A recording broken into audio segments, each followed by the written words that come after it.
So I was just discovering this. I didn't really, I had never heard about it, read about it. I just sort of like discovered the pain myself for the very first time.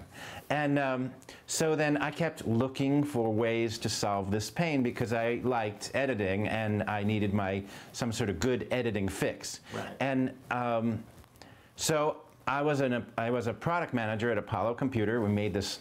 I was the product manager for a 3D graphics workstation, like Silicon Graphics, compete with Silicon Graphics.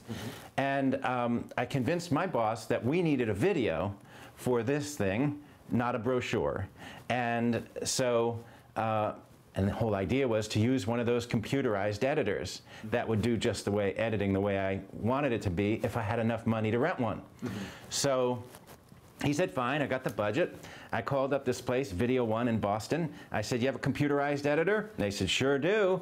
And I said, how much is it? And he said, $300 an hour. And I was like, oh, God, but I had the budget. So I said, okay, and I shot my stuff on 3/4-inch tape with time code. I thought that was very fancy. Yep. And I came in to Video One with my stack of tapes, and they said, where's your script? And I said, I don't have a script. I'm just going to work it out on your computerized editing system. And they kind of tilted their head a little bit. And I said, I want you to show me how to run it. And they tilted their head a little more. But they said, oh, you know, I'm an engineer. I was young, and you know, they said, okay. So they sat me down at the machine, and when I saw the green monitor, I was a little worried.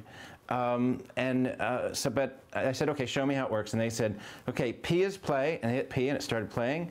And they said, space bar is stop, that stopped. And they hit R is rewind, and it started backing up. And I said, what do you mean rewind?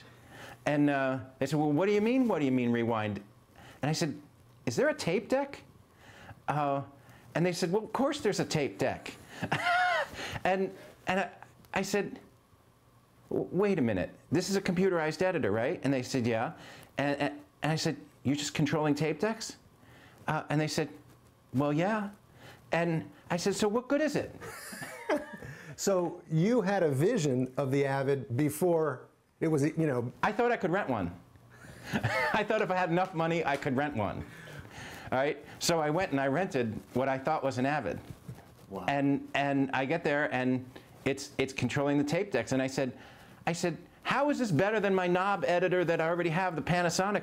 They said, you can't do frame accurate editing with that. And I said, you were right, but you know, so you can punch in exactly to the frame, and yeah. And they said, and you can rebuild the edit list if you want. You know, if you want to take forever to do that. Yeah. And they said, when do you need this tape? And I said, tomorrow.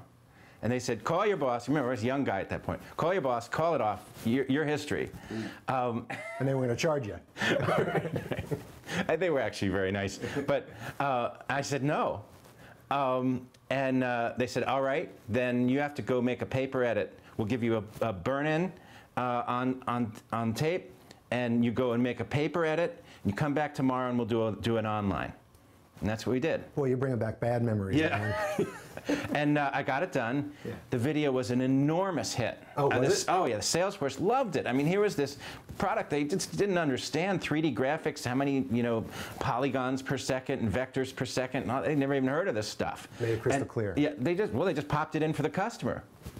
And so they loved it. And what happened then was every new product then had a video. And I was involved in making these videos.